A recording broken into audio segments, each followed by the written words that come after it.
Sa totoo lang, kanina nagkaroon po ng hearing dyan sa Congress patungkol po sa issue ng flood control. Ang nakakatawa lang kasi dito, di ba nung nagkaroon ng interview etong si Congressman Benny Abante, ano yung sabi niya? Pangalanan, pangalanan yung mga tinutukoy ni Mayor Magalong, ni Magalong mga kababayan, na mga kongresista. In the same time, mas maganda umattend siya sa Congress at sumpaan niya yung kanyang mga salaysay at pangalanan niya at tukuyin niya yung mga taong nasa likod nitong mga maanumalyang flood control project na ito, lalo na yung mga kongresista na nakinabang dito po sa mga flood control project na ito. Eh nakakapagtaka kasi mga kababayan dito, bakit mukhang takot ata yung Congress na imbestigahan at ipatawag etong si Magalong? Eh di ba gaya nga po ng sabi ko sa inyo, nung nakaraan mga kababayan, kung gusto ni Magalong na paniwalaan siya, mas maganda umattend siya dito sa kamera, presenta niya yung kanyang mga ebidensya at pangalanan niya yung mga tao or yung mga congressman na tinutukoy po niya. Eh ngayon, paano nga naman papangalanan ni Magalong yan kung etong kamera ayaw ipatawag si Magalong? Dito pa lang makikita niyo mga kababayan na talagang di umano, may personal interest yung mga nag-iimbestiga po dito. Dahil kung para sa bayan yan, kung para sa pananagutan yan, dapat hayaan nyo na ipatawag dyan si Magalong para ipresenta yung mga pangalan ng kongresista na sangkot sa flood control. Eto mga kababayan, panoorin po natin etong nakita nating balita galing po sa 1PH na kung saan iimbitahan ba ng House Empracom si Mayor Magalong. So pakinggan natin mga kababayan. Kita ko po yung listahan ng invited resource. Kita ko po yung listahan ng invited resource persons.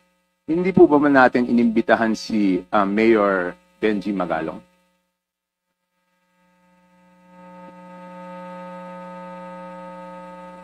Not for this hearing, Your Honor.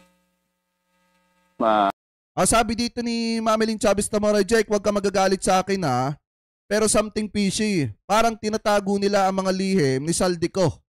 At speaker daw, may point si Toby. Alam niyo mga kababayan, ang sa akin lang kasi dapat lumabas dito yung katotohanan. Ngayon ang problema, kung hindi nila ipapatawag si Magalong, parang para may pinagtatakpang kayo dyan. Diba? Para may pinagtatakpang kayo dyan. Dapat hindi ganon. Dapat ipatawag din nyo si Magalong at dapat ipatawag din si Saldico kasi unang-una yung Sunwest ang isa sa top contractor na pinangalanan ni PBBM.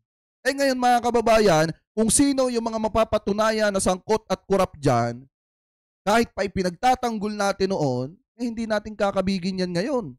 Diba? Lalo na kapag ka napatunayan yan na talagang sangkot sa corruption mga kababayan, lalo na dito sa issue ng flood control. So ngayon ituloy pa natin. Pero iimbitahan po ba siya sa susunod na pagdinig? At the future hearing. Hindi, sa next hearing? We have to discuss it. Ba't parang hirap-hirap yung sagutin? Because nandito po kanina si Bante, siya po yung nagsabi na wag naman akusahan yung House at pangalanan kung sino yung tinutukoy. At pumayag naman po si Mayor Magalong na tukuyin pag siya ay inimbitahan ng House kung sino yung tinutukoy niya na pinakamalaki ang nakukuha na 20%. Dito sila nagkamali dapat kasi inimbitahan nila si Magalong. Kasi nga sa totoo lang, ang taong bayan hindi naman basta maniniwala yan sa kwento ni Magalong lalo na kung wala namang ebidensya. Lalo na kung wala namang ipinapakita na ebidensya mga kababayan or sinusumpa ang salaysay man lang. Ngayon, kung gusto ni Magalong na umattend sa kamera at pangalanan yung mga kongresista na sangkot at may kalakip na ebidensya yan, diyan natin masasabi na totoo at tunay ang sinasabi nitong si Mayor Magalong. Ngayon, ang problema, dito po sa Congress, ba't ayaw niyong ipatawag si Magalong? Diba dapat ipatawag din niyo si Magalong para makita ng taong bayan kung nagsasabi ba ng totoo or hindi, etong si Mayor Magalong. Pero kung hindi ninyo kayang ipatawag si Magalong, much better na dapat ihinto nyo na lang yung investigasyon ninyo. Ipaubaya na lang natin sa independent body. Diba? Lalo na at nag-announce na naman si PBBM na malapit nang matapos yung binubuo niya mga kababayan na independent body or independent commission na mag-iimbestiga po dito sa flood control. Kasi kapag ganito mga kababayan, tatawanan lang to ng sambayan ng Pilipino. Pasintabi po kasi parang ang nangyayari, nagtatake pa na lang. Nagtatake pa ng Congress, nagtatake pa ng Senate. Doon nga sa Senate kahapon, mga kababayan, kung matatandaan nyo, nung nakaraang araw, kung matatandaan nyo, di ba may tinutukoy si Tito Sen? Nakukuha nyo mga kababayan yung pinupunto natin. Doon sa hearing sa Senate, may tinutukoy si Tito Sen about do sa appointee ni dating Pangulong Duterte. Pero pinara ni Marcoleta. Tapos dito naman mga kababayan, yung mga tao na dapat magpapatotoo base sa kanilang mga accusation, ayaw namang ipatawag dito mga kababayan sa Kamara. Kasi kung talagang gusto ninyo na soplahin, etong si Magalong sa kanyang fake news kung meron man, di ba mas maganda na ipatawag yan sa Congress? And then gisahin ninyo dyan kung talagang nagsisinungaling etong si Magalong. Pero nakakapagtaka dito, bakit mukha atang takot na takot kayong ipatawag si Magalong? Anyway, tuloy pa natin. So ang tanong ko po, bakit pa po hindi imbitahan kaagad ng committee para malaman na po natin kung sino yung tinutukoy niya, Mr. Chair? Tama. I think we have a commitment that we will invite him. But the commitment is not on the next hearing. Kasi marami po tayong pag-usapan. In fact, gusto natin isa-isahin yung mga SIMS construction, hindi yung nagpakita. St. Timothy, hindi yung nagpakita. Ito yung alam ng mga tao na gustong malaman yung katotohanan. So, ibig sabihin, we are united. Hindi nga kasi ang problema kasi dito mga kababayan, dalawa kasi yung investigasyon ng flood control, isa sa Kamara at isa po sa Congress. Ngayon, yung investigasyon dyan sa Kamara about do sa mga St. Timothy, St. Gerald Construction, narinig na po yan ng taong bayan do sa Congress. Ngayon mga kababayan, kung titingnan po natin, may mga tao naman talaga na handang mag-testify, handa pong umattend dyan sa Kamara, ipatawag nyo lang. Katulad ni Magalong. Diba? At dapat pag ipinatawag ninyo si Magalong, much better na ipatawag nyo din etong si Congressman Saldico at yung iba pa na sangkot sa mga insertion para makita ng taong bayan yung transparency na sinasabi po ninyo dyan. Diba? Ituloy pa natin. With Mayor Magalong on his commitment against corruption, for him to name the 67 lawmakers, no question. But he will be required Oy, Ardayan, may galab shoutout in this committee to do it on their own. State 67 lawmakers who are contractors first. Second, lawmakers who are allegedly receiving 30 to 40% kickback. That will come in due time. That is the commitment of this committee. Kasi sa sinasabi niya, ang pinakamalaking nakukuha ay yung Committee on Appropriation. So hindi pa ba mas mabuting i-address na po natin? Kasi nandiyan po, si Congressman Abante, nadinig ko po yung interview nyo, sabi nyo po, dapat pangalanan po ni Mayor Magalong. So ayaw nyo bang mag-present ng motion na imbitahan na siya kaagad para pangalanan na rin po niya? At sinabi naman po niya na willing naman po siyang imbitahan. Congressman Abante, you're being asked. Yan. Should I make the motion now? Better, Mr. Chair, to show na talagang seryoso tayong imbitahan siya. Ko.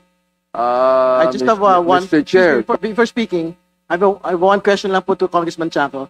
Is this part of your interpellation or what is this? Okay. All right. It's part of my 5 minutes, Mr. Okay, Chair. all right. And after this, I will have no further questions because this will be my basis of seeing if talagang may pupuntahan tong committee na to o wala. Kung ayaw natin imbitahan si Mayor Magalong sa agarang panahon, magkakaproblema tayo sa credibility niya. Tama. I think we have to state for the record as well that in many public forums, Mayor Magalong has labeled the committee as merely a moro-moro committee. So I think the public should look at that as well.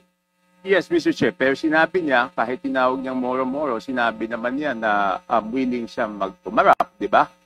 Di tingnan natin kung haharap siya pag inimbitahan natin. I think Mr. Chair, point of order.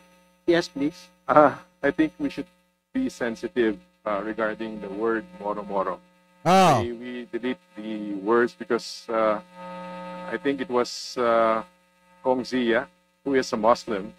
It was, I think, an affront to the Muslim community. Yes, I understand it, but that was the exact statement of Mayor Magalong. Alam niyo, hinihintay ko dito na magmosyon si Congressman Benny Abante na ipatawag ito pong si Mayor Magalong. Yan yung hinihintay ko dyan.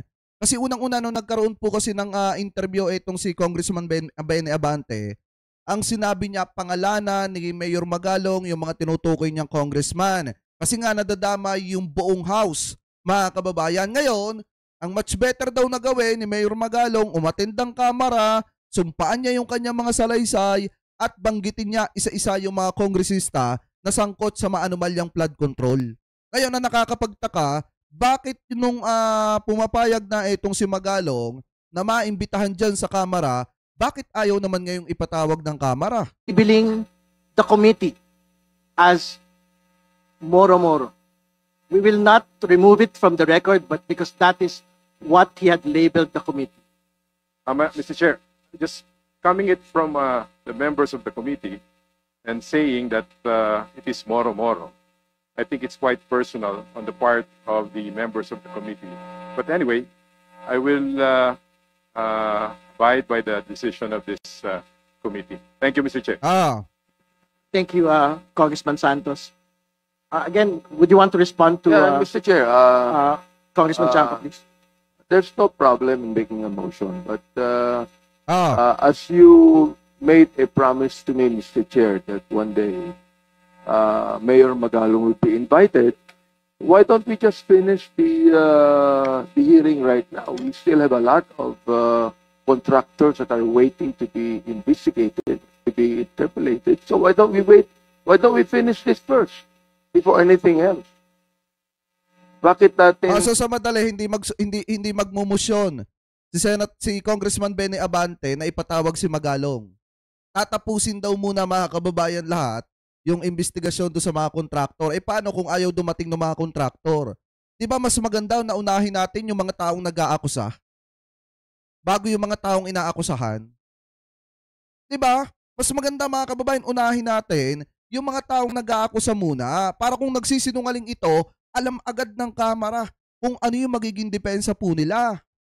Ngayon kung hindi nila ipapatawag, etong si Magalong, ang lalabas po niyan sa publiko, natatakot kayo na imbitahin si Magalong. Anyway, tuloy pa natin.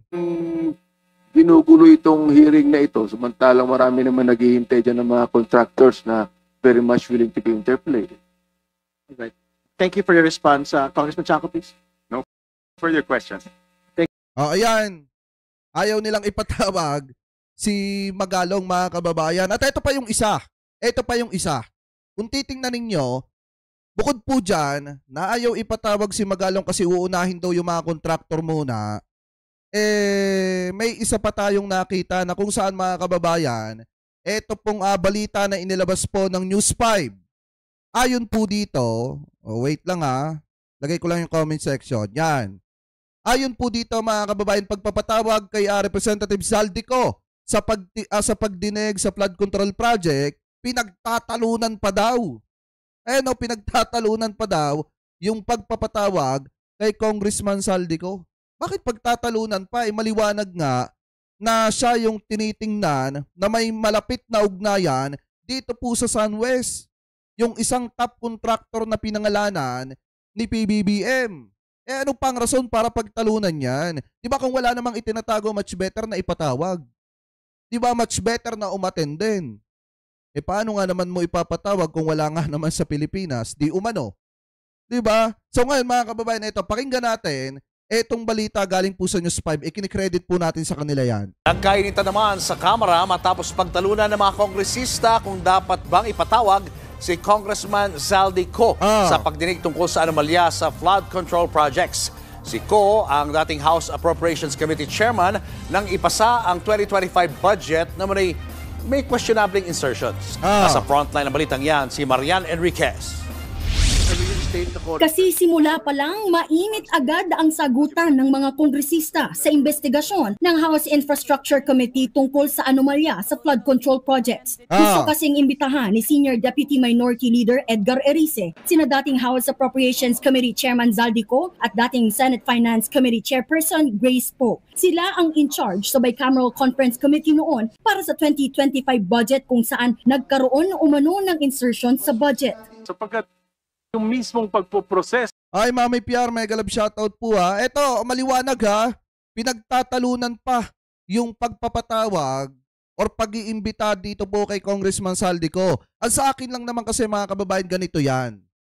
Kung matatandaan nyo, di ba ang isa sa malapit na may ugnayan doon po sa Sunwest na construction firm ay walang iba kung hindi itong si Zaldico at saka yung kapatid niya na si Christopher Co. Na kung saan yung anak nga ni Christopher Co, yun yung si Claudine Co, na sobra-sobrang mag-flex ng ari-arian. Ano po, ari-arian ng kanilang pamilya. Kaya nga po nabas yun eh. Ngayon kung titingnan nyo mga kababayan, kung wala talagang itinatago, para sa akin, in my personal opinion, kung wala talagang itinatago, bakit hindi nila kayang imbitahin etong si Zaldico at bakit ayaw nilang imbitahan etong si Magalong? Eh di ba ang hinahanap ng taong bayan, yung pagiging transparent po ninyo? Kaya nga kung titingnan nyo, konti na lang sasang-ayon na ako or sumasang-ayon na tayo dun po sa sinabi mga kababayan ni Congressman Sandro Marcos na hindi talaga pipeding kayo mag-imbestiga. Kasi nga naman, sino ba naman ang utu-utong mag-iimbestiga ng kanyang sarili? Eh kayo ngayon nakaupo sa hot seat, tapos kayo pa yung magpapalamig nun. Diba? Pwede ba yun?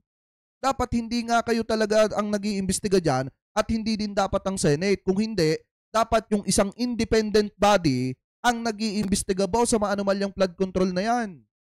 Eh pagka kayo kasi, yan, ganyan po nangyayari. Ayaw imbitahan si ganito, pinagtatalunan imbitahin si ganito. Diba? So ngayon ituloy pa natin. So, yung mga insertions na ito ay nanggaling sa kanilang mga tanggapan. Hindi nila kaya i-dispute yung sinabi ko na 2025 budget is the most corrupt budget ever passed in the history of Congress. So I second that motion, Mr. Chairman.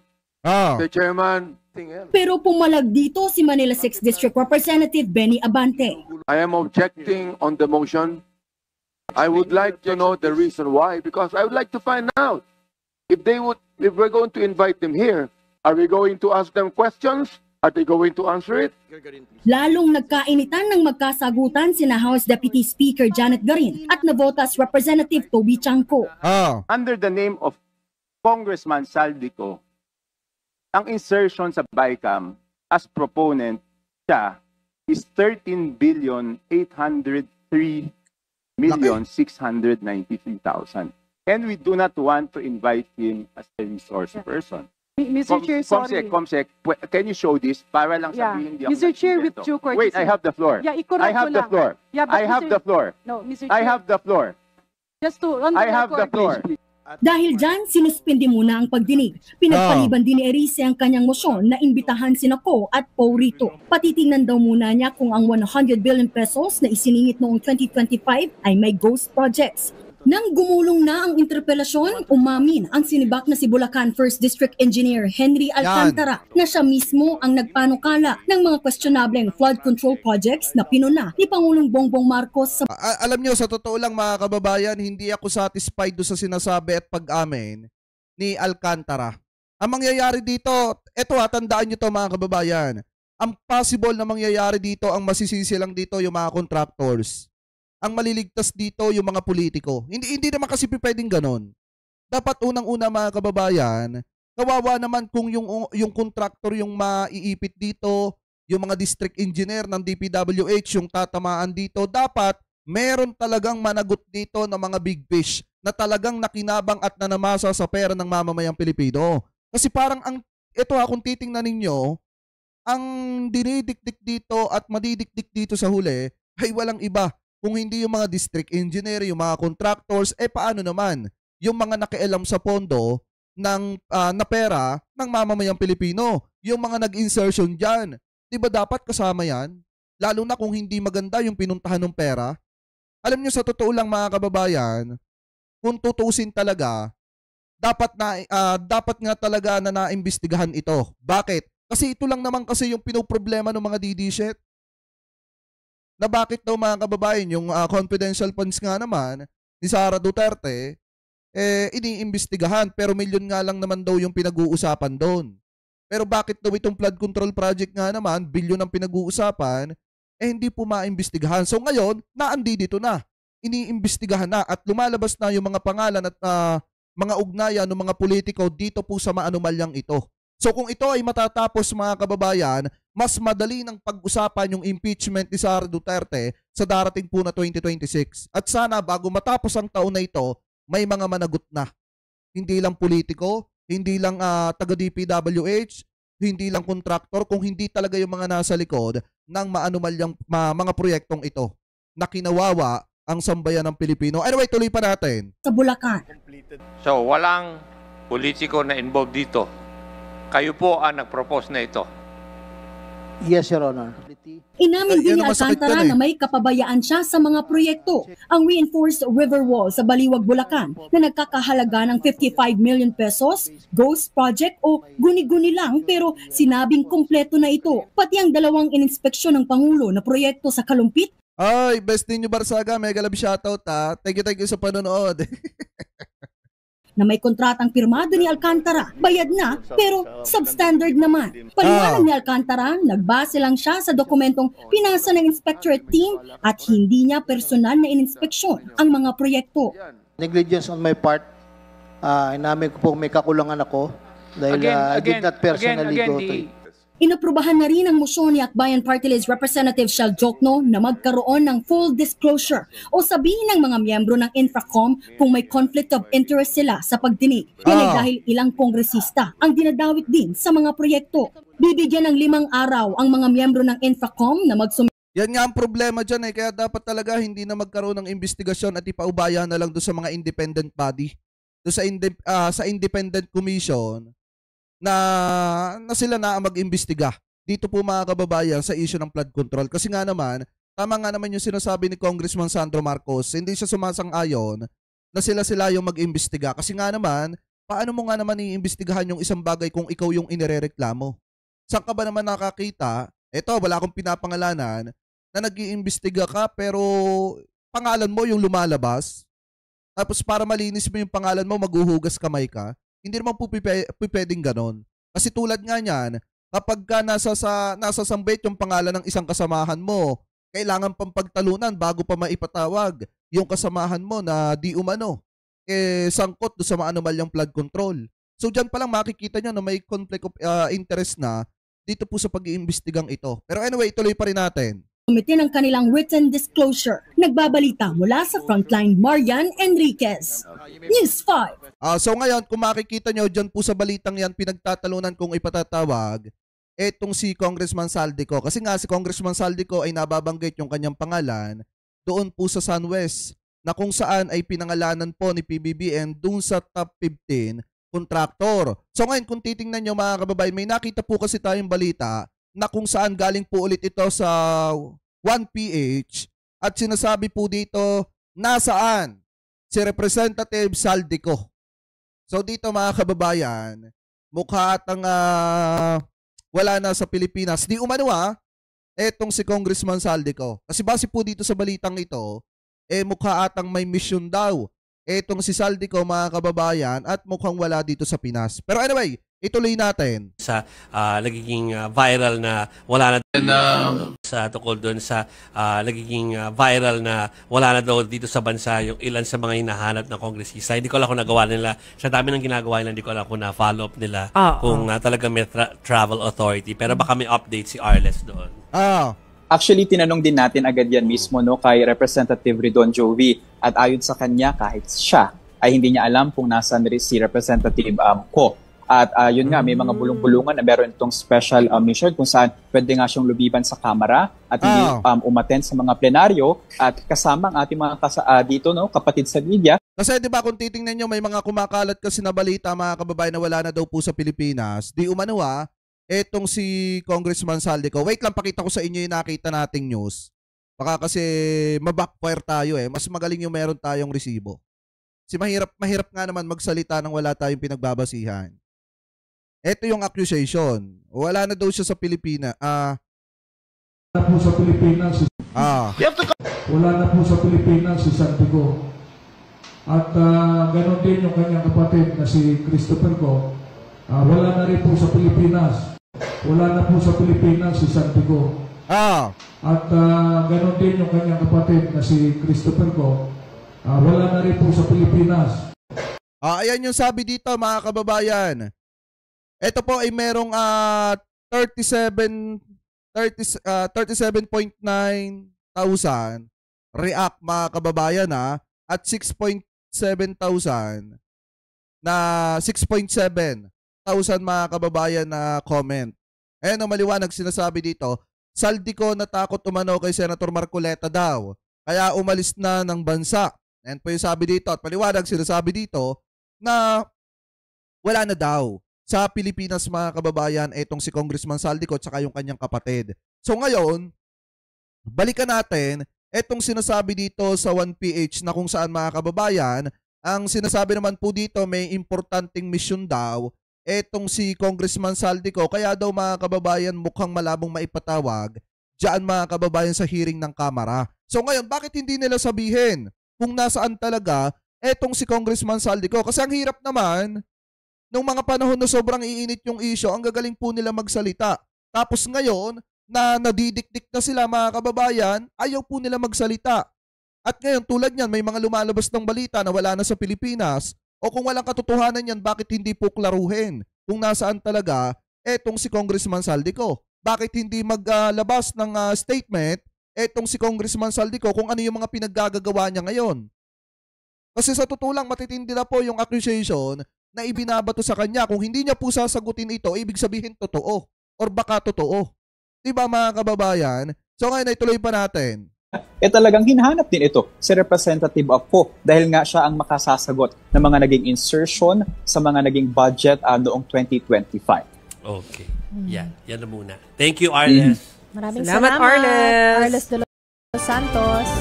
Ayan. Maliwanag mga kababayan baka naman kaya hindi maipatawag kasi baka wala na nga sa Pinas. Baka wala na nga sa Pinas. So bigyan natin ng benefit of the doubt. Pero dapat kung walang katotohanan yung mga speculation na yan, na lumalabas yung mga assumption ng taong bayan na baka wala na nga sa Pilipinas, dapat maglabas ng statement etong si Congressman Saldico at saka yung kapatid niya na si Christopher Go. Kung wala talagang katotohanan yan, nakakapagtaka naman noong mga panahon na kainitan ng mga isyong gagaling po nila magsalita. Tapos ngayon, mga nananahimik po sila. Ano pinagagagawa nila ngayon? Lalo na at mabibigat itong mga isyu na pinag-uusapan dahil unang-una, maniningil sa kanila ang taong bayan. Kung saan napunta mga kababayan, yung mga insertion po nila at yung mga budget na nakalaan para po doon sa mga flood control project. So yan po yung dapat maitanong talaga sa kanila at dapat po nilang masagot. So ngayon mga kababayan, maliwanag po dito na si Mayor Magalong ayaw ipatawag. Ito pong si Congressman Saldico, pinagtatalunan pa ng Kamara kung ipapatawag o hindi. And then itong lumabas namang balitang ito na kung saan mga kababayan, ito daw pong si Congressman Saldico, wala na daw po sa Pilipinas at may importanteng misyon. So comment below na lamang po kung ano po masasabi nyo, hingil po dyan.